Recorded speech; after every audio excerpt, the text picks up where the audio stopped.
Welcome to Auto Resolve. In this guide, I will show you how to fix Roblox Error 403 Authentication Error quickly and easily. Fix 1. Log out and log in again. Step 1. Open Roblox and log out of your account. Step 2. Close the app/browser completely. Step 3. Open Roblox and log in again. Fix 2.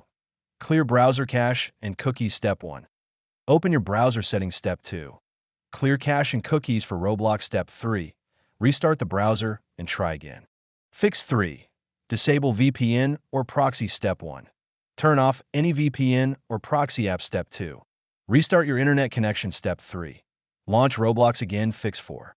Reset network settings, Windows. Step 1. Open Settings, Network, and Internet. Step 2. Click Network Reset. Step 3. Restart your PC. Fix 5. Reinstall Roblox. Step 1. Uninstall Roblox from your device. Step 2. Restart your device. Step 3.